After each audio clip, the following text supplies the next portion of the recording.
September, spring, sunshine's back out. So I thought we could talk a little bit of spring reset. I think we can all say that the artists of the season right now, at least for us, because if you follow our pages, you know that we use her songs to Yes. death. Olivia Dean, Lon. Queen. Let's talk some fashion trends. What do you think's going to be in this season, Abs? Well, I think I'm wearing something that will be in, hopefully. Should we talk about the elephant in the room? The old doom scroll. The doom scroll. It has a chokehold on me. I'll put my hand up and say it's actually scary how easily you can just fall into the trap. Welcome back to the We Are Sage podcast, a space for real conversations, practical advice, and that sense of empowerment you've been searching for. Today, we're back for the second episode of our sister series, where we talk all things girlhood, trends, self-love, and life lessons. It's real, it's relatable, and a little bit chaotic, just as sisters are. So, Abs, welcome back to the pod. Happy to be here. We love this sister series. It's just a free chance for us to yap for half an hour. So For something different. we love it. The usual. Because we don't do enough of Exactly. it. So I thought we could start off, obviously, September, spring. Thank God. My personal favourite month of the year. I just love it. I love the warmth coming back, the sunshine's back out. Your birthday.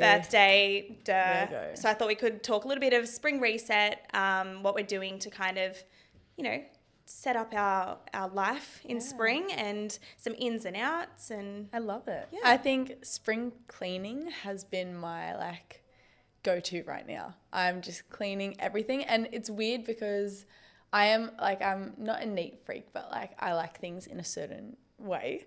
So it's just been a good opportunity for me to cleanse my space, cleanse my mind. I just feel clearer. I just feel happier. And I've been trying to go through my cupboard at the moment because I have so many clothes, hand-me-downs and stuff that I've had since I was 14 that I'm okay, maybe I should actually start to get rid of this. So catch me on Depop. I'll be there. me too, actually. Yeah, it's honestly needed. Sometimes you just need a little clean out.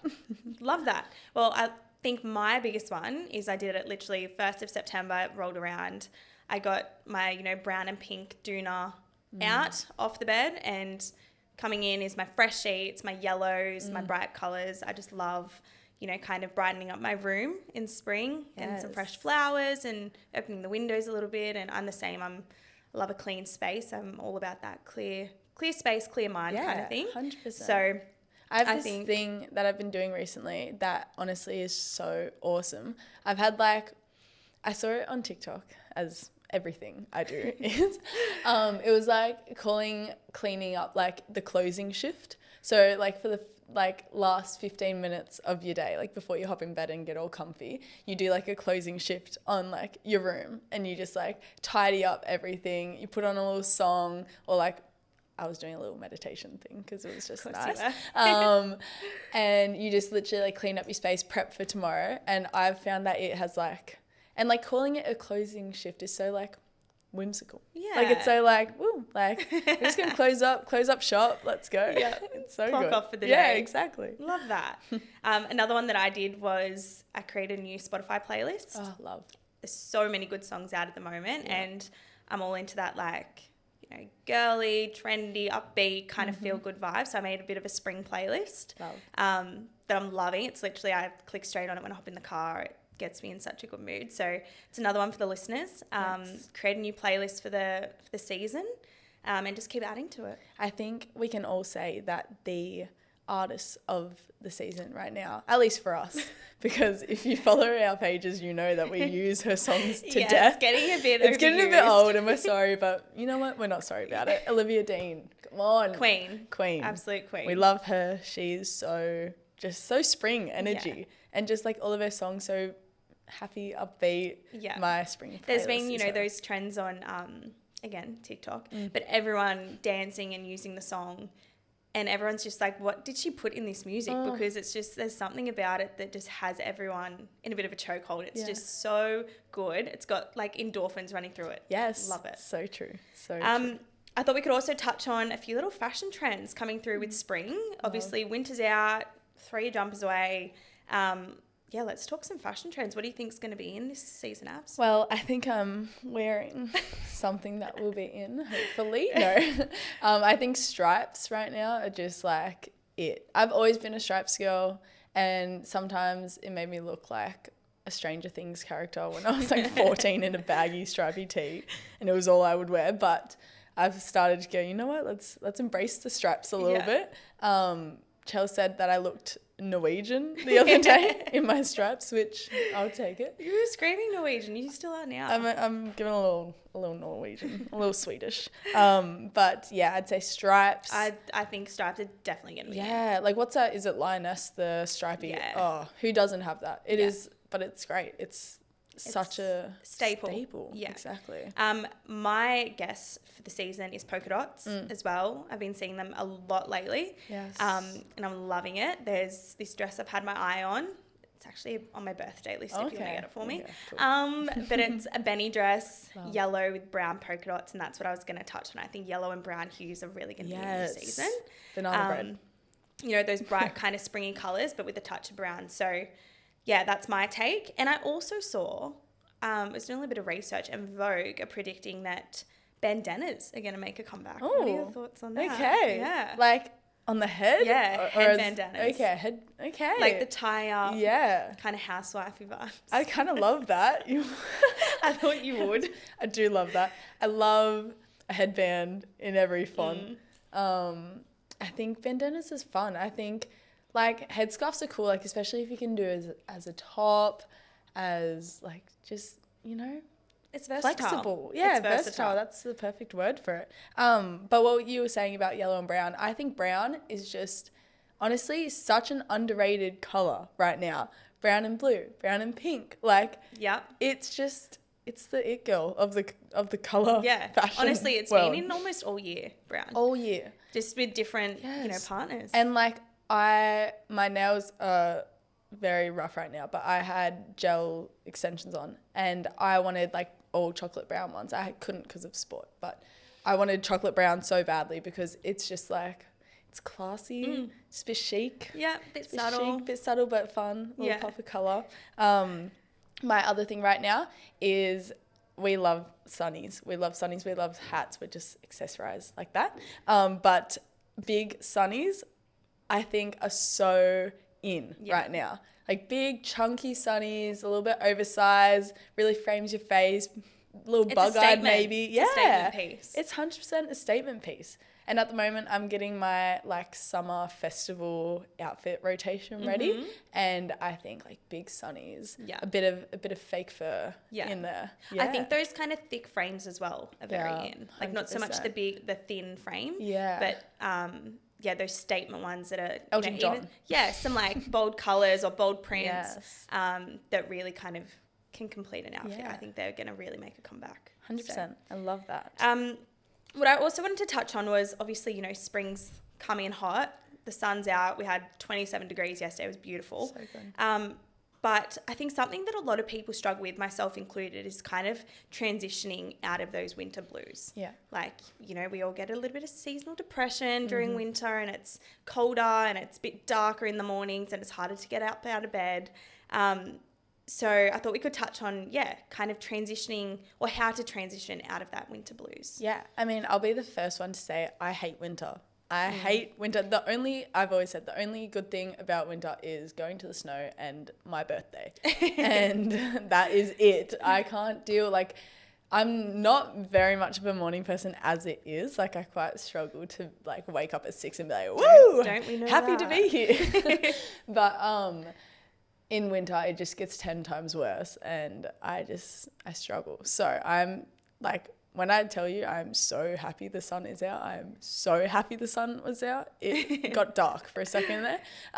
No, but I think, winter is just, it's a hard period of time because you're so kind of in hibernation, I guess you could say. Like, you just staying in your house, you're really sticking to routines, you're working a lot, or you're just at school where it's rainy and dreary and it's just like not really fun to, there's no excitement exactly. And it can get to a point where it just gets that little bit, repetitive and a bit depressing.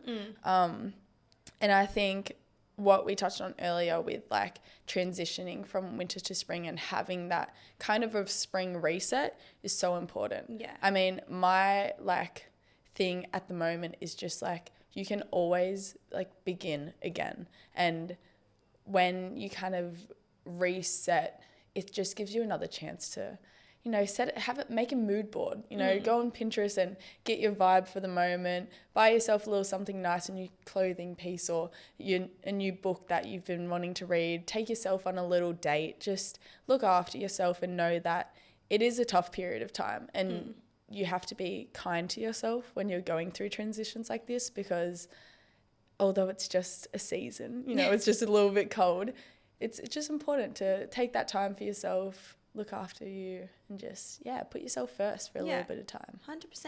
And I think, you know, some people might love winter. Yeah. It might be they might not really like summer and they might not like the heat, and winter and the cold is what they kind of enjoy. But for those that don't, I think now that kind of spring has rolled around, get outdoors. Yeah. Get in the sun first thing in the morning, go for a walk, kind of clear your head and be present in that moment too. I think that's a major one is, you know, leave your phone at home or just put on a nice playlist or a nice podcast that you can listen to that's going to really kind of cement that that aspect of being present in the moment. And I think that's a massive thing for me in particular is if I roll out of bed straight onto my phone, you know, looking everyone else watching the sunrise, I'm going to kick myself for, you know, not have done that, I guess.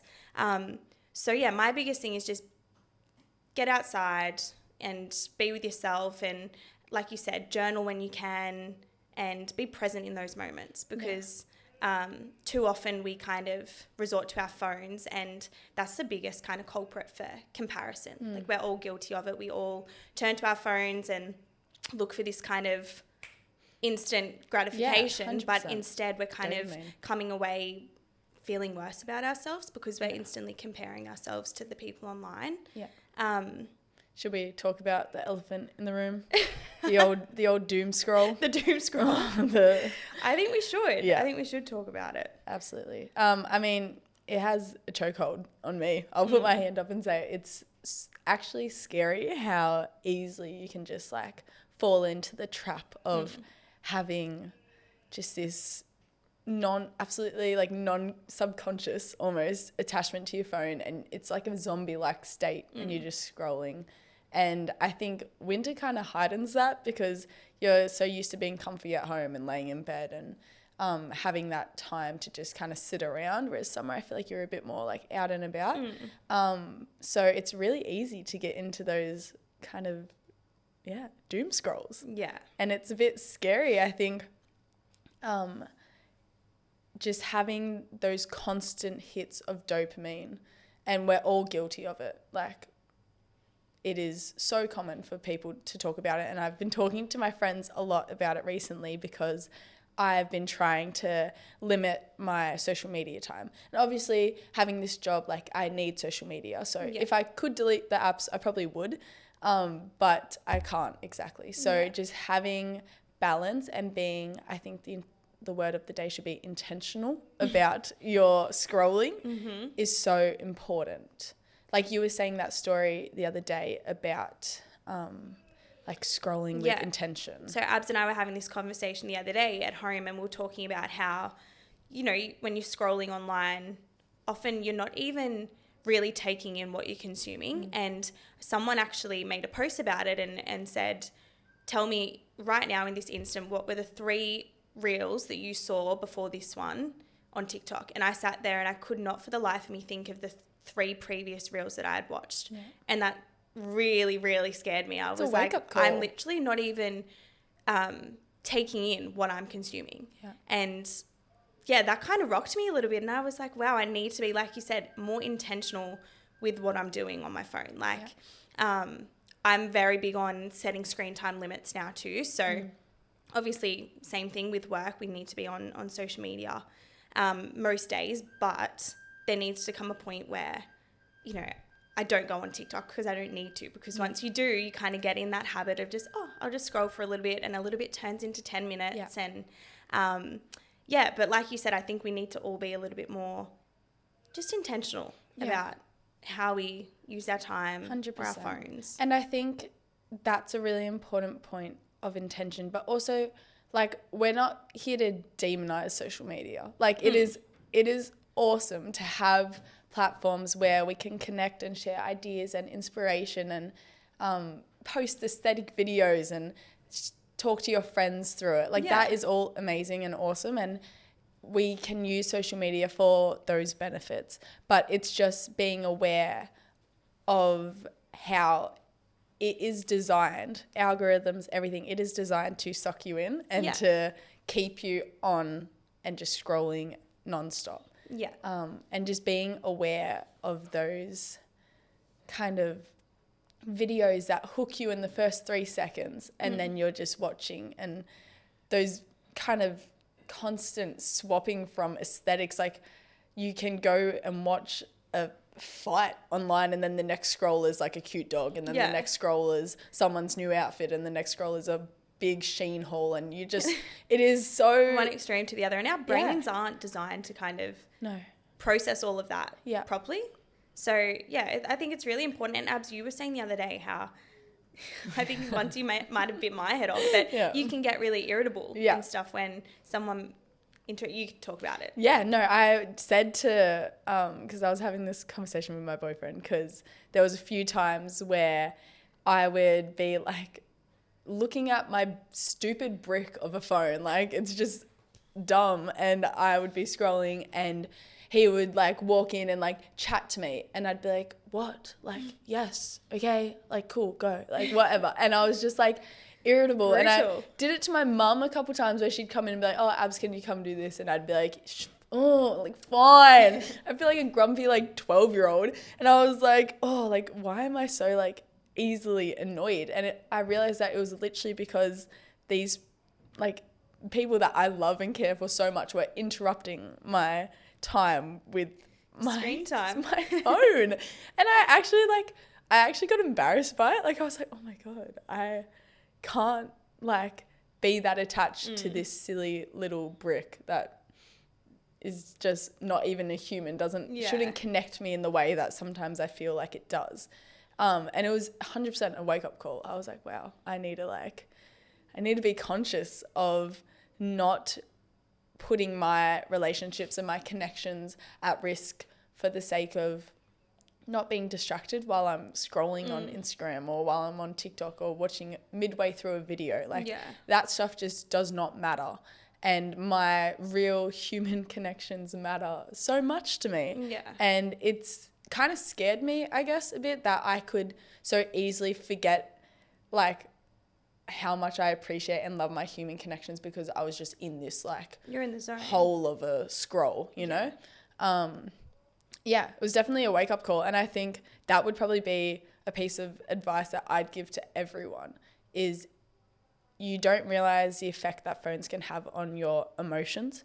So be conscious about it. If someone walks in and you're on your phone, or if you're out with your friends and you're picking up your phone to go on Instagram or TikTok, like really think about that. Sit with that. The fact that you can't be in conversation and converse without a desire or like a subconscious need to pick up your phone and check your notifications, or even just go on TikTok for the sake of going on TikTok.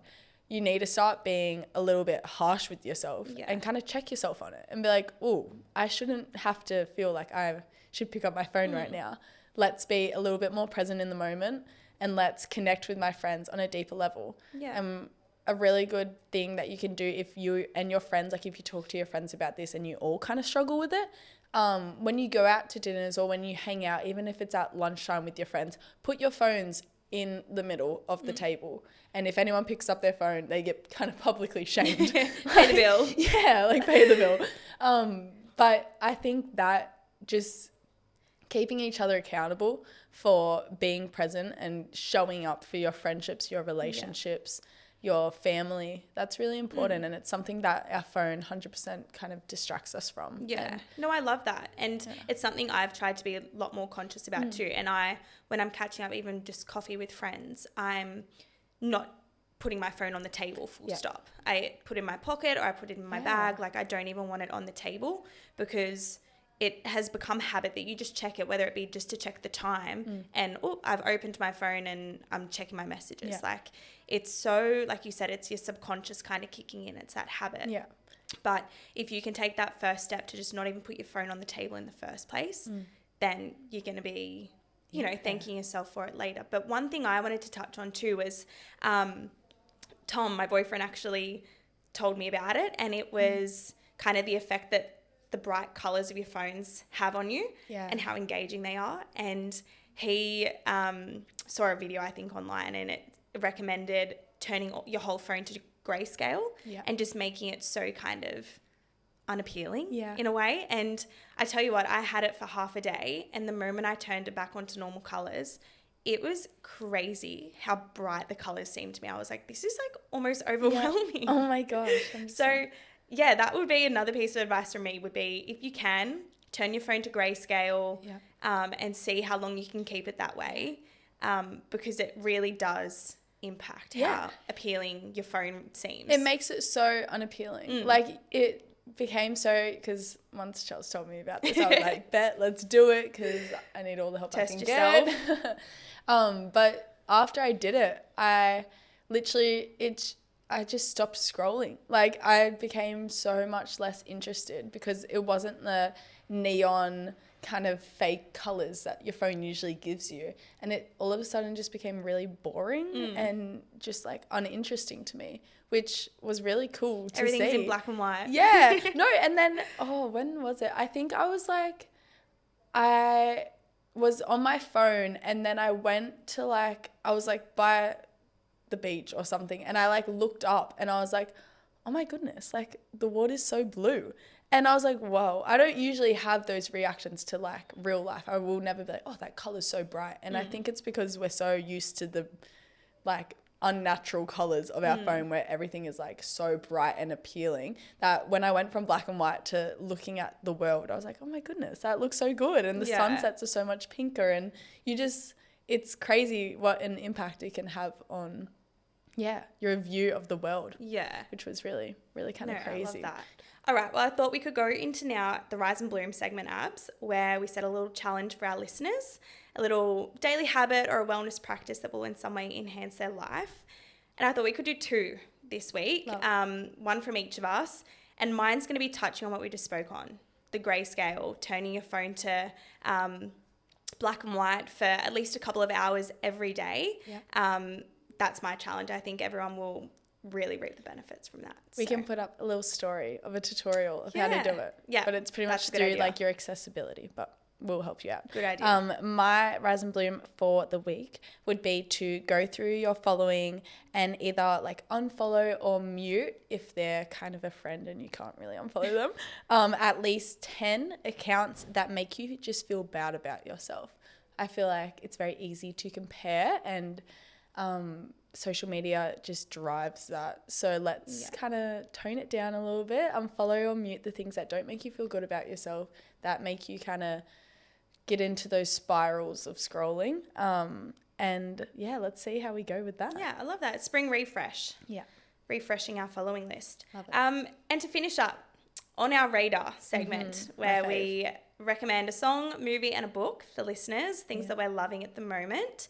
Do you want to start us off, Abs, with your song of the moment? Oh, this song, man. Okay, so she's actually had this on repeat. It's actually I've been cooking dinner and blasting this song. It goes for 5 minutes as well, so people are probably well and truly sick of it. But Rain Me In by Sam Fender and Olivia Dean. And our girl. If I could inject a song into my veins, I would get this one in because I love it. I love it. I just want to be by a beach, hanging out with my friends, this song playing in the background. It is the definition of dopamine for me. Yeah. And I'm just totally obsessed with it. I love Sam Fender, and he's coming to Australia, and I will be there. I don't know how, but I will be there. I'll be front row and hoping that Olivia Dean makes a surprise appearance. Which she has been apparently. She has in the UK. She was starting for him. So I'm huge. Come on, prayers and hopes, manifest it. We can only manifest. Exactly. My song of the moment is Bad Honey by Justin Bieber. So he's released his part 2 of his Swag album. Pink album, such a vibe. There's a few bangers in there. And Bad Honey for me is one of the top ones. It's just a bop. I love it. I love it. On my way to the gym, gets me in the mood. Yeah, I'll tune in. Yes, that's my rec. Love so that. movie, abs. Movie.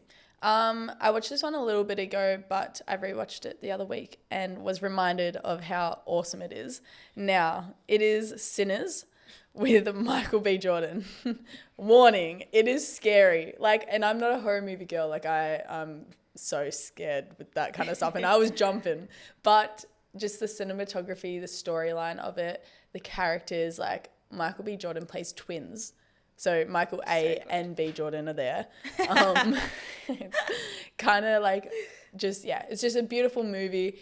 It's, yeah, it's probably like MA15 plus. So just a warning, it is scary, but it is one of the best movies I've ever seen. And it's by far my movie of the year. I think it's just phenomenal and it can't be beat. So that's mine. Cool. What Love about you? that.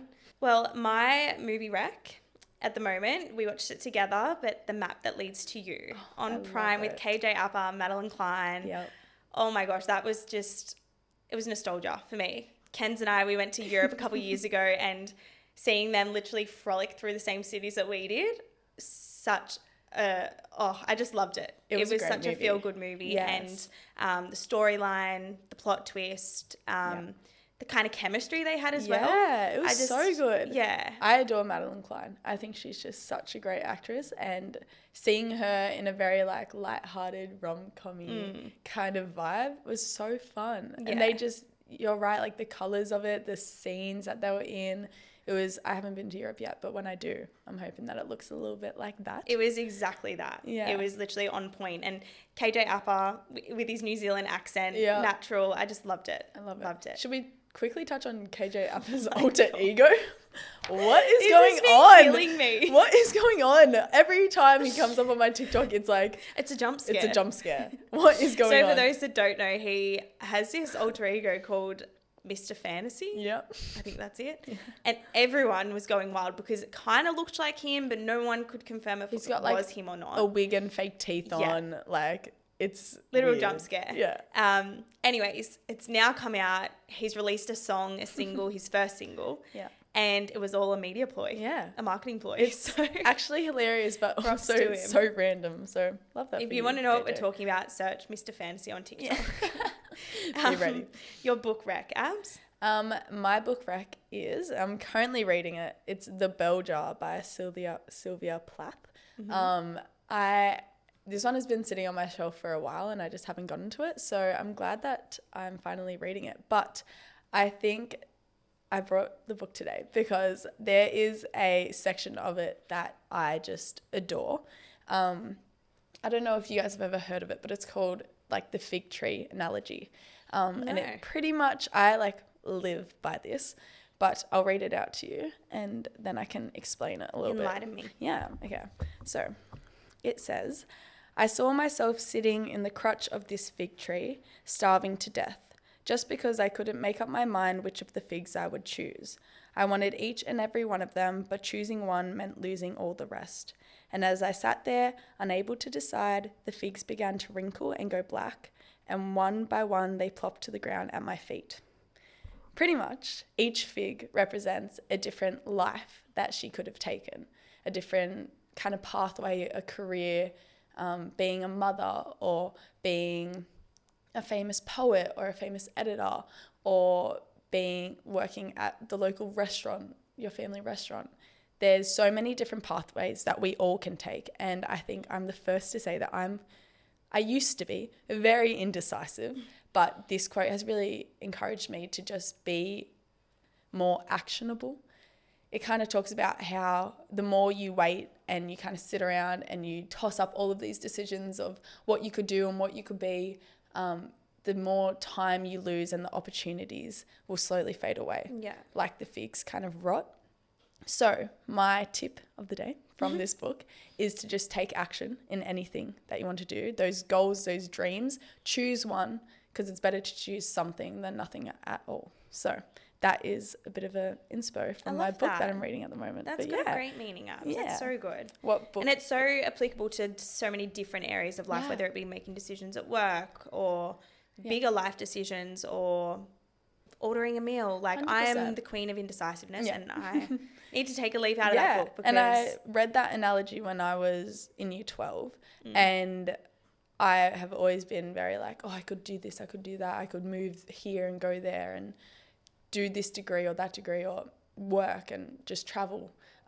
But it just helped me to go, you know what, I just need to make a decision, and all of the other decisions will continue to present themselves throughout my life. It's just important to just, choose something. Start somewhere. Yeah, exactly. Love that. What is your book? Well, I actually haven't been reading much lately. I've been Super busy. very busy, but I thought on the kind of reading path, if we can just turn it to maybe reading on social media, an Instagram page that I recommend everybody follows. I love that.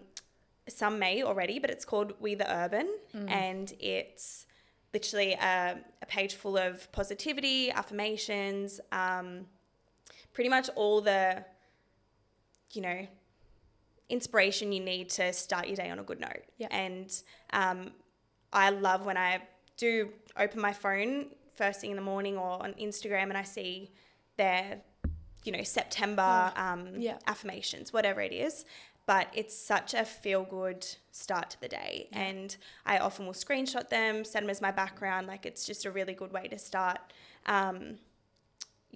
start the day with positivity. So that's my recommendation, is to follow We the Urban. And they're so aesthetic. Yeah. I love them. When they get on people's stories, I'm like, yes. Yes. We love it. They're such good quotes. Yeah, but that's all we have time for today, Ab. So thank you so much to everyone that has tuned in. If you enjoyed this episode, please be sure to like, subscribe, leave a comment, and share the episode with somebody that you love. Make sure to follow us at weare.sage and let us know your favourite part of today's episode. And lastly, to every girl that's ever felt like too much, not enough, or completely lost, we see you here at We Are Sage, and we're here for you. Good luck with your challenges. We'll be doing them as well. Yeah. And we'll catch you next time. Awesome. Bye.